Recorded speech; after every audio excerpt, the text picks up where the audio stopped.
Salam sigap dan shalom. Renungan kita pada hari ini, Sabtu 25 Februari 2023, berjudul Dalam Persekutuan dengan Bapanya. Ayat intinya terdapat di dalam Kisah Para Rasul 5 ayat 25 dan 26. Tetapi datanglah seorang mendapatkan mereka dengan kabar, "Lihat, orang-orang yang telah kamu masukkan ke dalam penjara ada di dalam bait Allah dan mereka mengajar orang banyak." Maka pergilah kepala pengawal serta orang-orangnya ke bait Allah, lalu mengambil kedua rasul itu, tetapi tidak dengan kekerasan, karena mereka takut kalau-kalau orang banyak melempari mereka.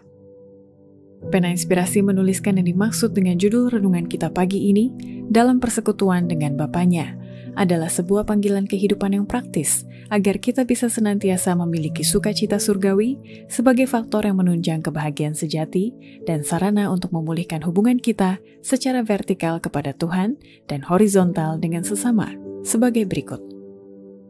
Pertama, ciri-ciri orang yang telah berada dalam persekutuan dengan Bapanya, seperti halnya Kristus, sudah tentu akan bersinar sebagai terang dunia dan percakapan mereka sudah tentu bernuansa surgawi.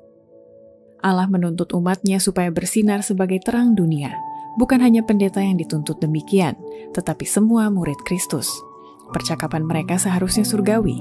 Ketika mereka menikmati persekutuan dengan Allah, mereka ingin bercakap-cakap dengan sesama manusia agar mereka dapat menyatakan kasih Allah dengan melalui perkataan dan perbuatan yang menghidupkan hati mereka. Dalam hal ini, mereka akan menjadi terang kepada dunia ini, dan terang yang mereka pantulkan tidak akan padam atau dimatikan. Kedua, ciri-ciri orang yang telah berada dalam persekutuan dengan Bapanya, seperti halnya Kristus, sudah tentu tidak akan menolak pelayanan bagi Kristus yang akan memberikan kekuatan dan kemuliaan tabiat. Mereka yang menolak kesempatan persekutuan dengan Kristus dalam pelayanan berarti menolak satu-satunya latihan yang melayakkan kita berpartisipasi dengan Dia dalam kemuliaannya. Mereka yang tidak menolak latihan yang dalam hidup ini memberikan kekuatan dan kemuliaan tabiat. Ketiga, ciri-ciri orang yang telah berada dalam persekutuan dengan Bapanya, seperti halnya Kristus, sudah tentu kehidupan mereka sehari-hari akan dipenuhi oleh suasana surga yang menyehatkan tubuh, menguatkan intelek, dan membahagiakan jiwa. Dalam persekutuan dengan Allah, dengan Kristus, dan dengan malaikat kudus, mereka diliputi suasana surga, yaitu suasana yang menyehatkan tubuh, menguatkan intelek, dan membahagiakan jiwa.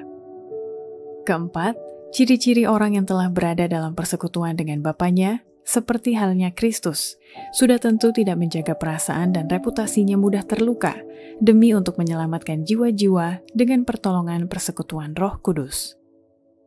Kita tidak boleh membiarkan perasaan kita mudah terluka. Kita hidup bukan untuk menjaga perasaan atau reputasi kita, tetapi untuk menyelamatkan jiwa-jiwa. Pada waktu kita menjadi tertarik pada keselamatan jiwa-jiwa, kita berhenti memikirkan perbedaan-perbedaan kecil yang sering timbul dalam pergaulan kita satu sama lain. Apapun yang dipikirkan orang lain mengenai kita, itu tidak boleh mengganggu kesatuan kita dengan Kristus, dengan persekutuan Roh Kudus. Kelima, ciri-ciri orang yang telah berada dalam persekutuan dengan Bapanya, seperti halnya Kristus, sudah tentu akan lolos ujian persekutuan surgawi untuk memiliki karunia kehidupan yang kekal. Bapa surgawi kita menganugerahkan karunia-karunia dan meminta sebagian dikembalikan kepadanya, agar Ia boleh menguji kita apakah kita layak atau tidak memiliki karunia kehidupan yang kekal. Demikianlah renungan kita pada hari ini. Kiranya Tuhan memberkati kita semua.